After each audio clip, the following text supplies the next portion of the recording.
Namo Sang Hyang Adi Budaya, Namo Buddhaya. Namo Buddhaya. Selamat sore pemirsa TVRI Sumatera Utara dimanapun Anda berada. Jumpa lagi dengan saya Arifin Halim dalam program Mimbar Agama Buddha.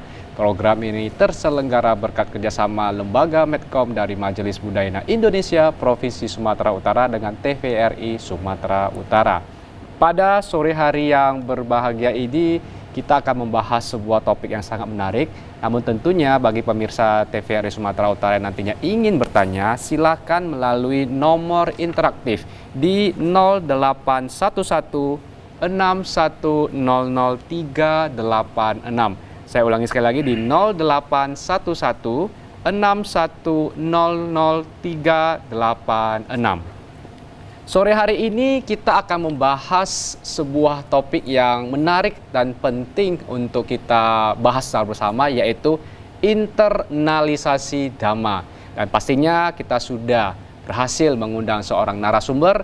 Beliau pernah menjabat sebagai Ketua Pemuda Budayana Provinsi Sumatera Utara dan saat ini menjabat sebagai Ketua Lembaga Ekonomi dari Majelis Budayana Indonesia Provinsi Sumatera Utara, yaitu Bapak Upasaka Anupadita Prasna Putra Wan Hui ST. Nama budaya Pak Wan Hui. Nama budaya Pak Arifin. Selamat datang di studio TVRI. Ya. Sudah lama kita nggak jumpa ini ya di studio TVRI ya Pak ya. Gimana sekarang kesibukannya?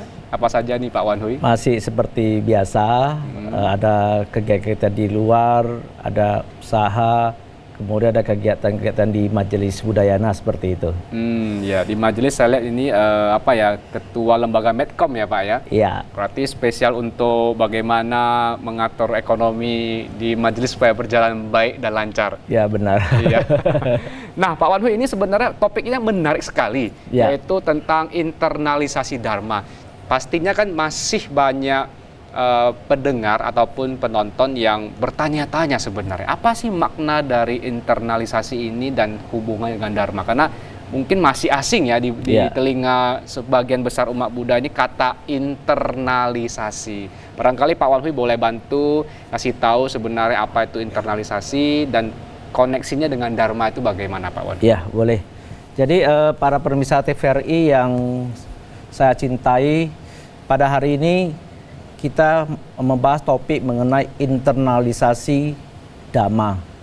Kalau kita perhatikan istilah internalisasi, itu internalisasi berarti adalah suatu proses pendalaman, penghayatan, dan penguasaan secara mendalam terhadap sesuatu di luar kondisi diri kita, dan untuk kita bina ke dalam diri kita melalui proses pembinaan, latihan, pengetahuan dan lain sebagainya, sehingga terjadi pembinaan diri yang lebih baik.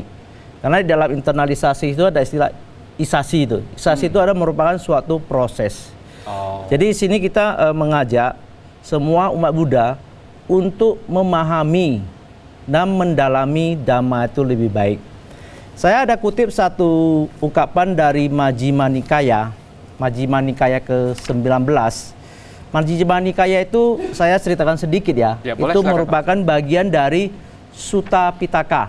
Jadi Sutta Pitaka itu adalah bagian dari kitab suci agama Buddha yang kita kenal dengan sebutan Tipitaka atau Tripitaka. Tripitaka sendiri ini dibagi tiga. Ada Sutta Pitaka, ada Vinaya Pitaka, ada Abhidhamma Pitaka.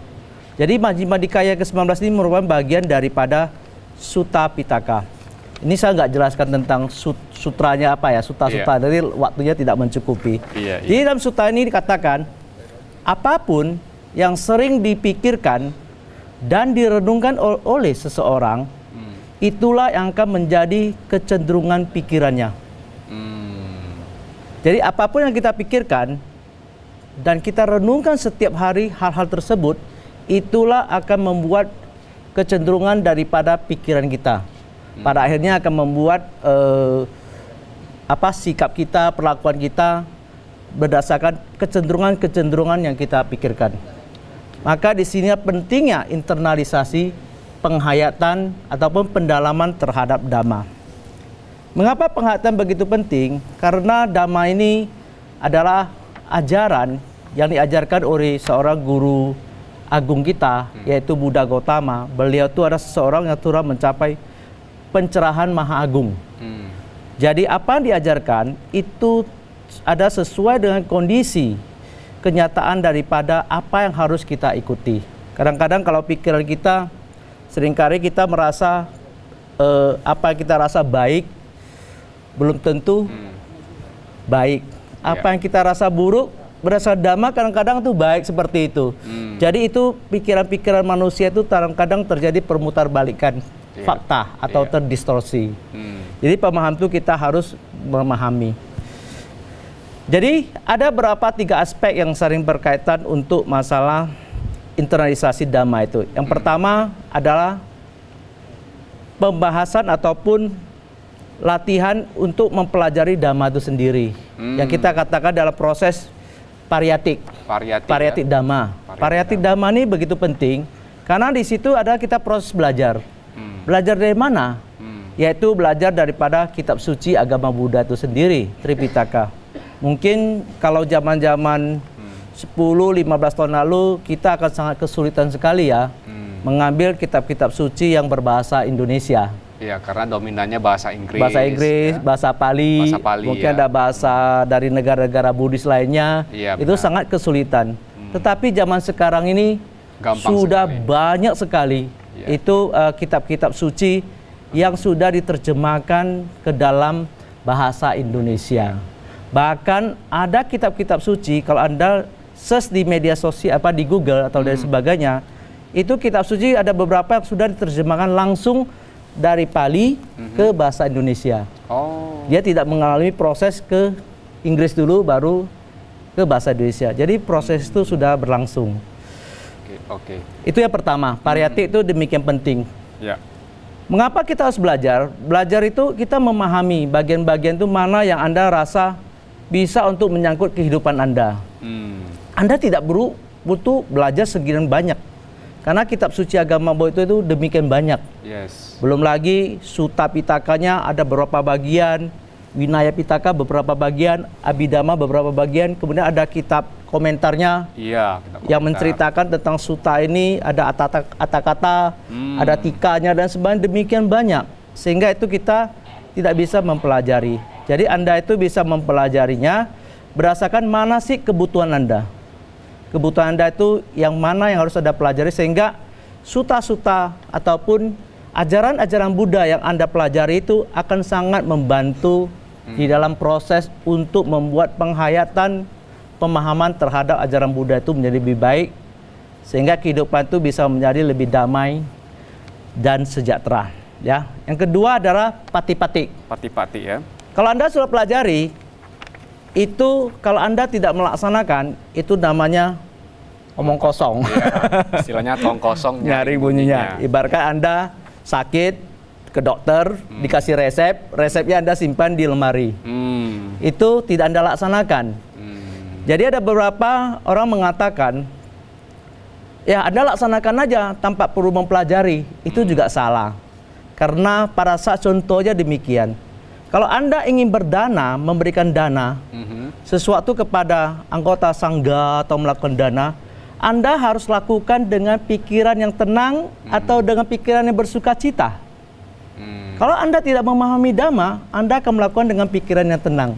Tapi kalau Anda ingin mendapatkan dana yang baik, dana yang superior hasilnya, Anda harus melakukan dengan bersuka cita, bergembira.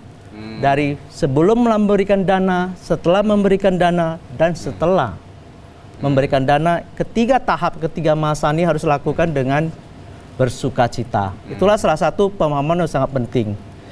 Kemudian ada Patiweda. Patiweda mungkin itu mengenai penembusan melalui pasana, latihan meditasi terhadap 4 kesucian mulia. Itu nanti pembahasan yang lain. Kalau dalam pati-pati kita cerita, berarti begini, konteksnya ini kan pati-pati yang tadi dicerita oleh Pak Wan Hui lebih ke bagaimana kita praktiknya di lapangan ya. Jadi betul. Bukan hanya sekadar berteori belaka, saya pelajari sutta ini. Akhirnya setelah dipelajari, karena tidak dipraktikkan maka hasilnya juga omong kosong. Betul. Begitu ya. Tapi bukan berarti kita menganggap nggak usah pelajari apa-apa. Yang penting saya berbuat kebajikan saja. Tapi kadang-kadang kebajikan kita lakukan itu kita tidak sadar. Setiap kebajikan atau kusala kama yang kita lakukan harus dilandasi dengan kusala kama. Kadang-kadang kita berbuat kebajikan seringkali landasi dengan aku salah. Aku salah. Iya, sesuatu kita lakukan baik, perbuatannya baik. Tapi landasan-landasan setelah itu kita udah tadi gua dana 5 juta. Selesai sayang kok kasih 5 juta. Kebanyakan gua kasih. Nanti gua ini harus bagaimana harus tadi saya kurangi demikian. Berarti nanti hasil yang Anda dapatkan itu hasilnya tidak superior. Di dalam Abhidhamma katakan tidak mengandung 3 akar kebaikan, aloba, adosa dan amoha. Jadi kalau Anda melakukan sesuatu itu dengan pengetahuan, maka hasil yang Anda dapat itu akan hasilnya sangat superior. Karena dilandasi dengan amoha, yaitu berdasarkan pengetahuan. Oke. Seperti itu. Nah, menarik begini. Ini sebelum kita lanjut nih, berarti artinya yang sesuai dengan topik kita itu internalisasi dharma ini lebih ke bagaimana inklusivisme juga ya, ada koneksinya juga.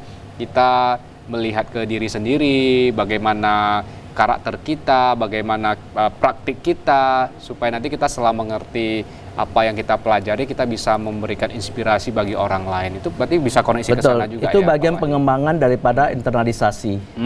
Jadi itu setelah kita menghayati, memperdalam, menguasai tentang dhamma-dhamma yang kita pahami, kita akan bisa melaksanakan. Jadi kalau kita tidak mau mempelajari atau Anda tidak mau pariyati, maka Anda akan sangat hasil yang Anda dapat setelah pati-pati akan berkurang karena landasan dasar untuk melaksanakan itu adalah pariyati. Jadi kalau kita bicara pati-pati itu ada 3 tahapan pengembangan. Tentang itu yang bisa disingkat dalam Gama Buddha itu yaitu ada dana, ada sila, ada samadhi, dan ada panya. Dana, sila, samadhi, dan panya ya. Nah, kalau kita urai, ada yang mengurai adalah sila, samadhi, dan panya. Mengapa dana ini demikian penting? Kalau kita lihat lagi mengenai dana itu adalah salah satu bagian daripada praktek bermurah hati.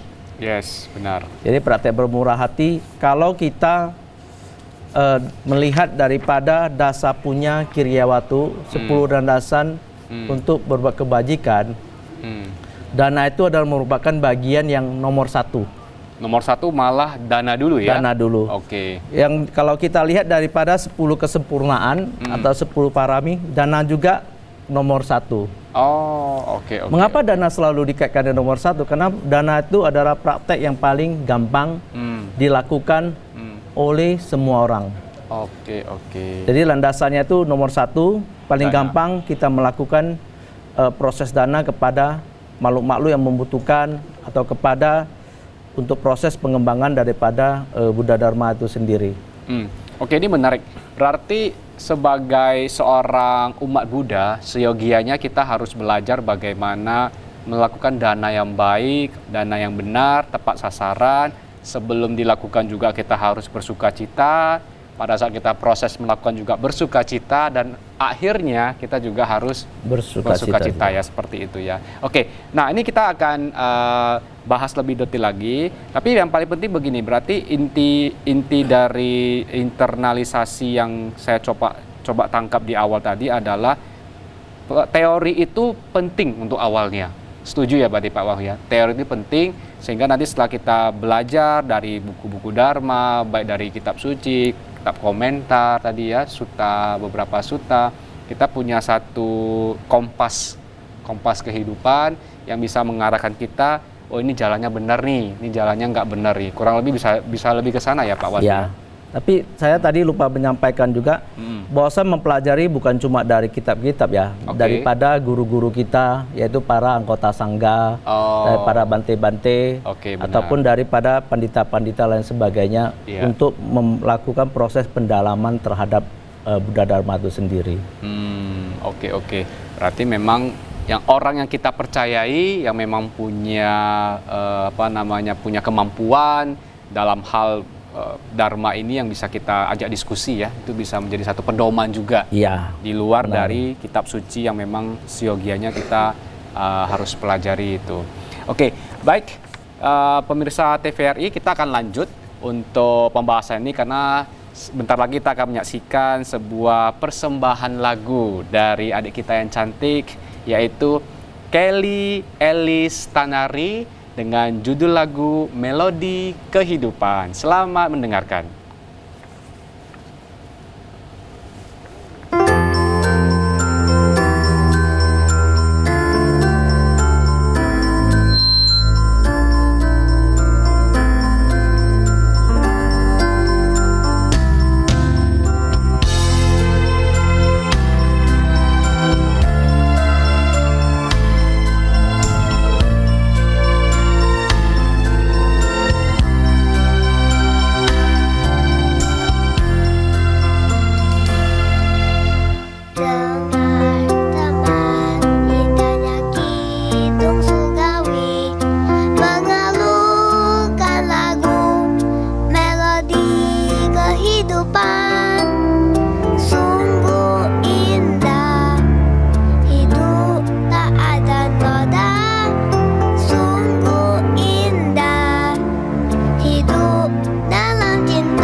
Jumpa lagi dengan saya Arifin Halim dalam program Mimbar Agama Buddha.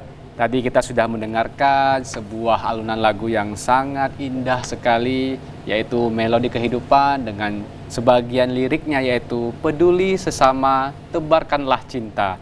Sungguh indah hidup dalam cinta. Terima kasih kepada adik kita Kelly Elistanari. Kembali bersama narasumber kita Bapak Wan Hui dengan topik yang sedang kita bahas yaitu internalisasi Dharma. Bicara tentang tadi yang pertama dan utama adalah dana nih. Nah, bagaimana contohnya yang paling sederhana, katakanlah dalam waktu dekat kita ingin berdana di ladang yang tepat sehingga nanti setelah berdana orangnya bersuka cita. Itu salah satu contohnya bagaimana Pak Wan Hui? Ya, kebetulan pada hari ini dalam waktu dekat ini Majelis Budaya Indonesia Provinsi Sumatera Utara dan saya kebetulannya sebagai Ketua Panitia Pelaksana, kita akan mengadakan suatu Waisak Fair. Waisak Fair ya? Ya. Jadi langsung tunjukkan. Boleh, silakan. Ya, ini ya, seperti ini. Ya, mungkin nanti bisa dilihat di layar TV-nya ya. Oke. Jadi Waisak Fair itu adalah suatu program tahunan. Yang beberapa tahun terhenti karena adanya COVID ya, seperti itu. Jadi Waisak Fair ini ada beragam acara. Salah satunya adalah Bazar Berkah. Bazar Berkah. Ya, karena di dalam bazar ini kita mengharapkan orang yang membeli di sana itu akan ada produk-produk seperti makanan dan semuanya adalah makanan vegetarian. Vegetarian. Ya, vegetarian dalam arti tidak mengandung produk-produk dari hewani ya. Jadi di sana Anda bisa memesan makanan, kemudian ada produk fashion dan sebagainya. Sebagian dari hasil itu bazar tersebut akan kita pakai untuk pengembangan daripada Buddha Dharma melalui Majelis Budaya Indonesia Provinsi Sumatera Utara. Itu salah satu. Selain itu di dalam bazar ini juga akan ada untuk mengisi acara itu ada perlombaan. Ada perlombaan ya? Ya, seperti ada lomba mewarnai, ada Buddhist storytelling, cerita Buddhis, cerita Buddhis bercerita. Kemudian ada batik busana Nusantara, busana batik Nusantara. Ya, lomba batik berarti ya, batik betul, Nusantara betul, ya. Jadi berarti ini udah boleh ikut. Oh iya, saya boleh ikut berarti gitu ya. Boleh. Jadi kita memperkenalkan daripada kasana kekayaan daripada bangsa Indonesia. Kemudian ada satu lagi Waisak Fair Got Talents. Got Talent ya. Got Talent. Jadi ada 4 acara itu di perlombaan. Kemudian di sana juga ada diisi sama anak-anak dari muda-mudi, remaja-remaja yang wihara-wihara ya yang ada di sekitar kota Medan dan lain sebagainya. Mereka ada muda-mudi yang mengisi kegiatan bernyanyi dan lain sebagainya. Kemudian akan juga dari anak-anak sekolah minggu Buddhis. Itu banyak sekali kegiatan-kegiatan di sana yang sangat positif. Dan tidak tertutup kemungkinan di sana kita juga mengajak para usaha-usaha dari para mikro kecil, ya usaha mikro kecil yang bergabung di dalam Bazar Fair ini, sehingga mereka mendapatkan sarana untuk mempromosikan, memperkenalkan produk-produk UMKM yang selama ini kan sangat digencarkan oleh pemerintah, sehingga dapat dinikmati oleh masyarakat. Jadi itu kita ajak mereka untuk membuka stand makanan dan sebagainya. Kemudian juga ada expo-expo seperti pendidikan, ada otomotif dan lain sebagainya, itu juga ada di dalam program acara itu. Kemudian yang tidak kalah penting, di dalam acara itu kita ada memberikan dana makan siang. Ada program kepada para anggota sangga. Ada dana makan siang untuk anggota sangga. Anggota sangga juga kita lakukan. Dan sebelum di awal tuh kita juga ada ritual ya, kebaktian dan bentuk doa di dalam Bazar Fair tersebut.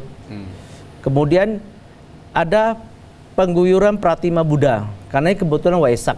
Jadi saya cerita sedikit dulu ya. Boleh. Waisak itu adalah salah satu hari raya umat Buddha yang penting dan wajib diperingati. Karena Waisak itu, di dalam Waisak itu kita memperingati 3 peristiwa penting. Yang terjadiannya di dalam satu momen kejadian yang di bulan purnama yang sama, yaitu memperingati kelahiran daripada Pangeran Siddhartha, yang pada akhirnya Pangeran Siddhartha ini akan mencapai penerangan sempurna dan mencapai pencerahan yang kita sebut sebagai menjadi Buddha. Jadi memperingati pencapaian Samyak Sambuddha, pencapaian pencerahannya, pencerahan sempurna. Kemudian juga memperingati peristiwa yang ketiga, yaitu wafatnya yang kita sebut sebagai Mahaparinibbana Buddha tersebut. Jadi 3 Waisak ini adalah peristiwa yang harus kita peringati dengan bersukacita, bergembira. Maka kita mengusung tema semua ceria, semua bersukacita. Semua bersukacita. Karena sekali, Waisak Fair ini adalah kita mengajak kondisinya sebagai Waisak yang suci, dan kita harus bersukacita untuk menyambut Waisak tersebut. Ini boleh tunjukkan ini kupon-kuponnya boleh ya? Boleh. Untuk bahasanya kasih tahu bahwa nanti di acara. Jadi kalau bagi yang mau hadir di sana, itu nanti transaksinya mereka boleh beli kupon dalam bentuk demikian ya. Ada nominalnya. Tentu yang memang sudah disiapkan oleh panitia. Disiapkan oleh panitia untuk mengikuti Bajar Fair. Kemudian di sana juga ada gratis foto booth ya. Foto booth. Yaitu replika stupa. Jadi replika stupa ini kita usahakan mengambil dari stupa-stupa yang ada di Candi Borobudur. Oh, replikanya ya. Replikanya ya. Mudah-mudahan sama ya. Iya. Jadi itu Anda bisa foto di sana. Gratis dan Anda, itu ya? Gratis. Dan Anda akan dapat fotonya bersama keluarga. Anda abadikan momen-momen keceriaan dan sukacita Anda di Waisak Fair tersebut. Wah, menarik sekali berarti ya. Nanti acaranya tanggal tadi 26 ya. Ya, tempatnya lupa tadi sebutkan. Iya, tempatnya belum disebutkan ya. Ini kita udah sebutkan panjang lebar, ternyata tempatnya belum disebutkan. Nah, di mana tempatnya itu, di Komplek Cemara Asri di restoran Grand Ocean. Oke. Tanggal 26 Mei bertepatan dengan hari Minggu, dimulai pukul 9 pagi sampai jam 5 sore. Oke, pukul 9 pagi sampai pukul 5 sore ya. Ya, betul. Tanggal 26 Mei 2024. Jadi bagi pemirsa TVRI Sumatera Utara yang ingin turut mendukung acara ini dan sesuai dengan temanya tuh semua berbahagi, semua ceria, semua bersukacita, dan juga bisa mempraktikkan arti dari dana itu sendiri, bisa langsung mengunjungi event ini yaitu Waisak Fair 2024 yang diadakan pada tanggal 26 Mei 2024 di Resto Grand Ocean pukul 9 pagi sampai pukul 5 sore. Di sana ada bazar amal, ada berbagai perlombaan menarik, ada pengguyuran Pratima Buddha atau YIVO, kemudian juga ada gratis foto booth, dan pastinya juga ada beragam expo menarik di sana. Jadi pastikan silakan mengajak keluarga, sahabat untuk bersama ya, untuk bersama menyukseskan, mendukung dan bersukacita menyambut Waisak ini. Betul ya Pak Wan Hui? Betul. Nah oke, kita kembali ke topik Pak Wan Hui, yaitu internalisasi Dharma. Tadi yang pertama adalah dana. Katakanlah seseorang sudah mempraktikkan dana ini, kemudian dia berdana dengan cara buku-buku Dharma juga barangkali. Nah setelah dana ini, berarti yang kedua yang bisa mereka praktikkan adalah sila, tadi benar ya. Nah itu bagaimana konteksnya itu Pak Wan Hui? Jadi praktek dana ini adalah proses yang saya katakan tadi, proses yang paling mudah kita lakukan. Karena semua orang bisa berdana. Kita tidak melihat daripada seberapa banyak Anda berdana, tapi seberapa banyak Anda bisa melepas daripada kemelekatan Anda. Karena proses dana itu adalah melepas salah satu kepemilikan kita. Jadi kalau Anda berdana pakai uang orang tua berdana, itu Anda belum berdana. Oh gitu ya. Anda cuma perantaranya aja. Tapi kalau Anda berdana pakai uang Anda sendiri, Anda boleh melepas daripada kepemilikan kita sendiri. Itulah proses itu yang kita latih. Jadi kalau misalnya kadang-kadang ada orang berdana, dikasih orang tua banyak, nggak apa-apa nih duit orang tua gua danain aja. Itu yang dapat berkah orang tua. Anda juga dapat berkah, tapi Anda itu adalah menyampaikan apa dana orang tua dapat berkah juga kan. Berkah jadi juga. Perantara tadi itu perantara ya. Perantaranya ya. Karena yang dilepas itu bukan kepemilikan Anda. Jadi melepas kepemilikan Anda. Kepemilikan ini kadang-kadang sangat kita genggam. Itu yang kita namakan dengan loba gitu. Jadi menggenggam dan kita mencengkram. Jadi proses itu adalah melatih daripada kemurahan hati, yaitu melatih, yaitu yang kita katakan yang melepas daripada loba, keserakahan seperti itu. Yaitu pelan-pelan kita latih melepas pakai uang kita demikian. Dan kadang aku udah mengajari, kalau saya belum kerja gimana? Mau dana? Saya kan masih kecil. Bisa. Anda kan punya tabungan, dikasih orang tua, Anda danakan sedikit aja. Kadang-kadang ada anak-anak itu nggak mau.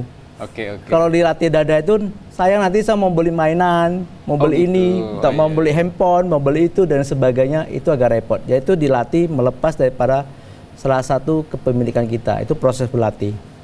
Proses yang kedua dari berdana itu selalu, kalau di dalam kita lihat dalam parami, kesempurnaan itu nomor 2 selalu dibarengi dengan sila. Sila itu adalah moralitas. Aturan-aturan yang harus kita pegang.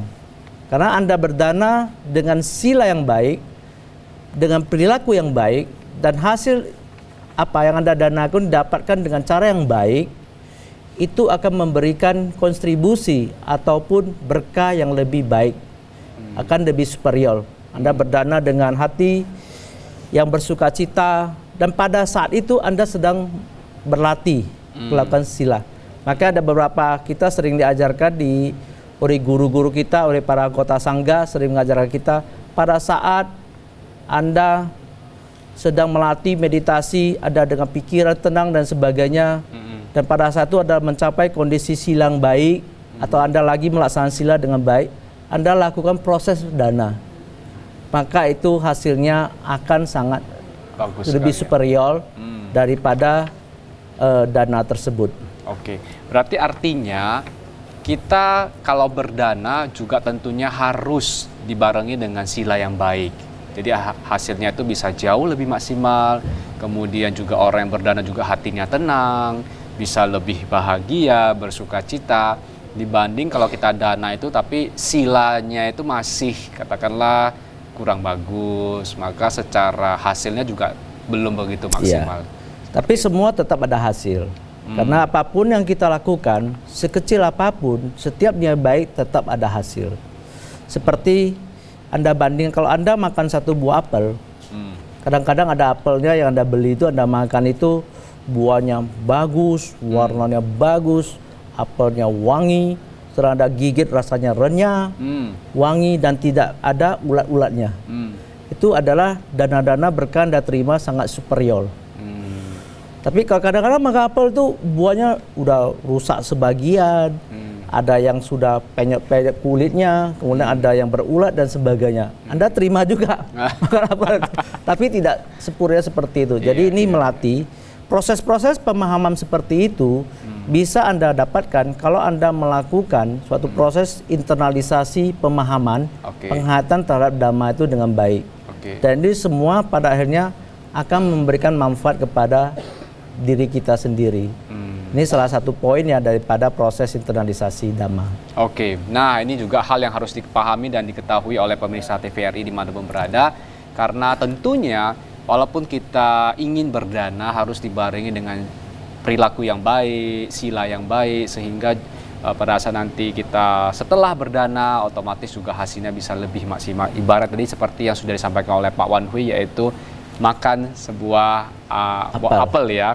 Nah, bicara mengenai sila ini Pak Wan Hui, sebagai umat perumah tangga nih, katakanlah sebagai umat perumah tangga, sebenarnya berapa sila sih yang diwajibkan atau seyogianya dipraktikkan oleh umat perumah tangga?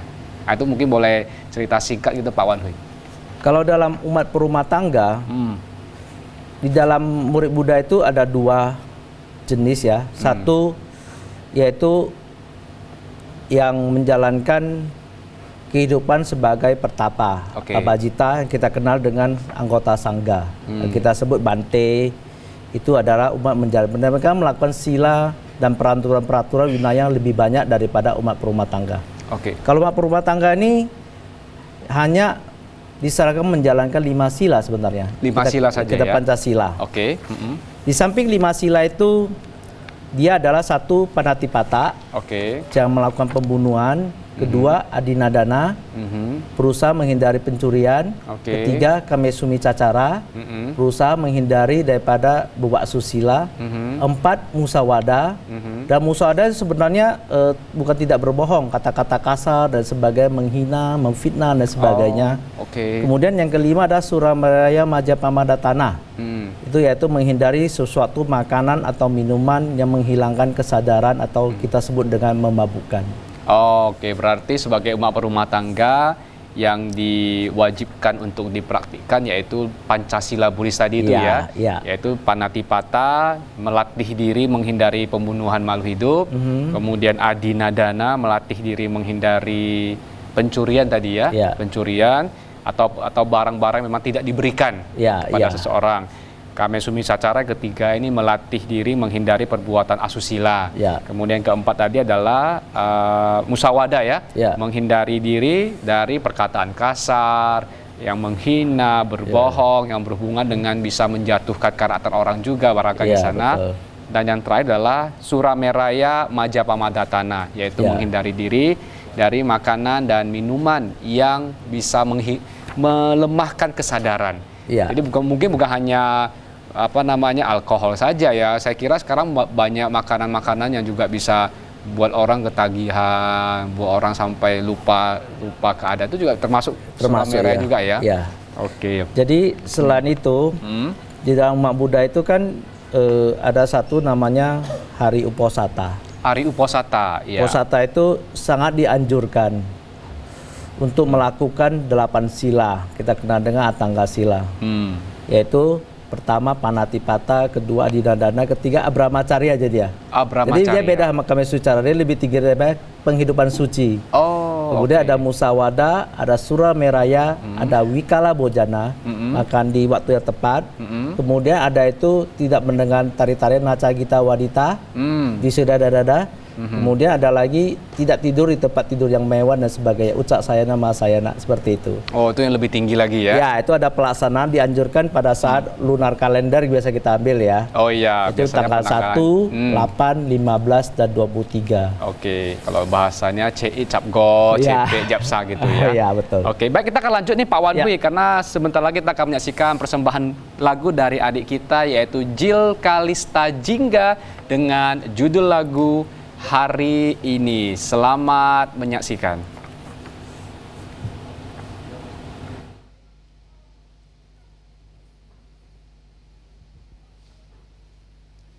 Bhagavati Prasnamara.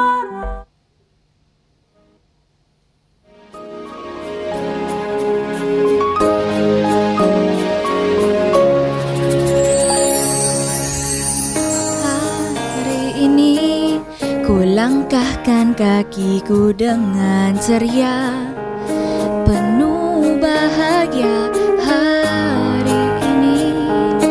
Ku hadapi hariku dengan gembira. Tak ada ragu dalam hatiku, karena Buddha Dhamma akan menerangiku.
kesedihan. Dhamma yang telah kau ajarkan buatku mengerti, ku kan rasakan kesejukan untuk hidupku.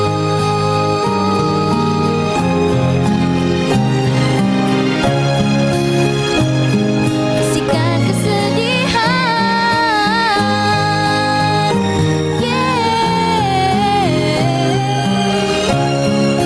ku kan rasakan kesejukan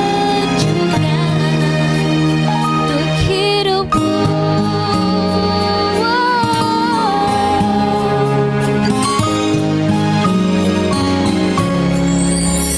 Bhagavati Prasna Paramita.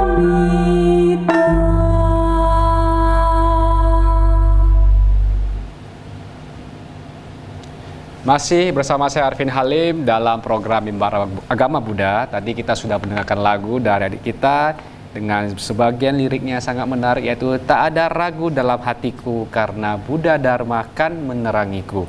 Ku rasakan kesejukan untuk hidupku, yaitu dari adik kita Jill Kalista Jingga. Terima kasih kepada Jill. Baik, Pak Wan Hui, kita semakin panas sih sebenarnya pembahasan, semakin menarik ini ya. Dari kita sudah bahas tentang dana, kemudian tentang sila. Nah, kelanjutannya bagaimana Pak Wan Hui? Kalau kita sudah melaksanakan dana, ada sila, maka sangat dianjurkan kita melaksanakan samadhi. Samadhi atau Samadhi istilah itu lainnya adalah meditasi. meditasi. Oke. Meditasi itu dalam kehidupan sehari-hari, kalau kita menyadari kondisi saat kita ini, itu sebenarnya meditasi. Mungkin akan dibahas lebih lanjut lagi. Baik, Nanti ceritanya akan panjang. Kalau kita melaksanakan samadhi, maka kita akan mendapatkan prasna atau panya. Panya itu adalah penembusan. Yang kita artikan adalah kebijaksanaan. Wisdom ya. Ya, wisdom. Oke. Sebenarnya di sana juga mengandung satu arti, yaitu pengetahuan. Pengetahuan. Ya, jadi orang yang bisa bijaksana kalau dia berpengetahuan. Pengetahuan itulah membuat orang menjadi bijaksana seperti itu. Kemudian ada 4 hal yang mungkin saya sampaikan di sini ya. Tadi di juru baca berkah kita itu juga ada disebutkan, yaitu baca berkah Ayu Wano Sukam Balang. Ayu Wano Sukang Balang. Oke, ya. artinya apa itu Pak Wan Hui? Ayu itu kita artikan kalau kita banyak melakukan kebajikan-kebajikan di dalam kehidupan ini, maka kita akan diberkahi, yaitu Ayu itu adalah usia panjang. Berarti kalau nama anak kita Ayu, kita mendoakan usia panjang Ya, gitu ya. kalau arti umum Ayu itu dia cantik. Oh, oke. Ayu gitu ya. Iya. Jadi Ayu itu usia panjang. Itu Anda akan diberkahi oleh usia panjang. Jadi kalau Anda mau hidup usia panjang, Anda banyaklah melakukan proses-proses kemurahan hati seperti itu. Kemudian Anda akan mendapatkan kedua, yaitu Wano, Wano. rupawan. Rupawan ya. Rupawan arti wajah Anda akan lebih cerah, lebih enak dipandang dan lain sebagainya. Kemudian Anda akan mendapatkan sukang. Anda akan bahagia dengan apa yang sudah Anda lakukan. Kemudian Anda akan mendapatkan kekuatan, balang. Balang. Dan arti sini juga bisa kita artikan sebagai kesehatan. Kekuatan atau kesehatan Ya, ya. kekuatan atau kesehatan Anda itu akan menjadi lebih baik. Jadi 4 hal ini bisa Anda petik kalau kita melakukan banyak kebajikan di dalam kehidupan di samsara ini. Oke. Baik, berarti Ayu Wano Sukang Balang. Ini yang sering kita dengar ya. Ya, sering kita dengar, Ya, benar. doanya adalah semoga usia panjang, rupawan, bahagia dan sehat selalu. atau berkekuatan. Itu sebenarnya doa untuk semua umat juga ya Pak Wan Hui ya. Betul. Kita selama hidup ini kita pasti berharap bisa mendapatkan usia panjang, tapi juga harus rupawan, harus bahagia, harus sehat gitu. Ya, betul. Kalau semuanya sudah ada, sudah lengkap. Sudah lengkap lah. Sudah paket komplit ya. Oke, nah berarti itu mengenai prasna tadi, kebijaksanaan yang bisa dikoneksikan dengan tema dari bazar, yaitu Ayu Wano Sukang Balang. Nah, untuk melengkapi topik ini sebagai kesimpulannya ini Pak Wan Hui, kesimpulan dalam artian internalisasi Dharma yang bisa Pak Wan Hui coba rangkum kembali supaya nanti pada saat pemirsa TVRI mendengarkan ini bisa menyerapnya dengan maksimal Pak Wan. Silakan Pak Wan. Internalisasi saya katakan tadi itu adalah suatu proses. Jadi semua orang itu termasuk saya, kita juga melakukan suatu proses, yaitu proses penghayatan di sini ada terjadi penghayatan dan ada proses pendalaman, penguasaan dan pelaksanaan daripada dhamma-dhamma yang sudah kita pahami. Jadi saya sarankan Anda itu jangan berkutak ataupun terpaut sama mitos-mitos lama mengatakan, wah saya buat baik aja, nggak perlu belajar dhamma tuh, nggak perlu, jangan. Anda harus belajar.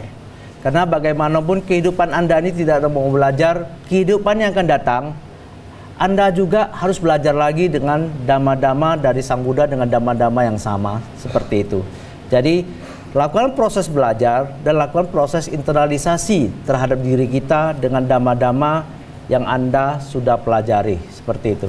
Baik, luar biasa sekali ya. Berarti artinya topik ini, internalisasi Dharma ini bisa menjadi introspeksi diri bagi seluruh umat Buddha, khususnya para pemirsa TVRI Sumatera Utara yang telah mendengarkan ini. Semoga nantinya kita juga bisa menjadi lebih baik, dan pastinya Bapak Ibu pemirsa TVRI Sumatera Utara, kami informasikan sekali lagi bahwa saya nanti tanggal 26 Mei 2024 ada sebuah event yang sangat bagus sekali, yaitu Wesak Fair 2024 berlokasi di Komplek Cemara Asri, Resto Grand Ocean, dimulai dari pukul 9 pagi hingga pukul 5 sore. Silakan mengajak saudara dan teman-teman untuk mengunjungi itu. Terima kasih sekali lagi kepada Pak Wan Hui yang sudah banyak sekali membahas tentang topik yang sangat menarik ini. Saya Arifin Halim beserta seluruh narasumber dan juga tim dari TVRI Sumatera Utara mengucapkan terima kasih dan pamit undur diri, serta jumpa lagi di mimbar agama Buddha berikutnya. Namo Sang Hyang Adi Budaya, Namo Buddhaya. Namo Buddhaya.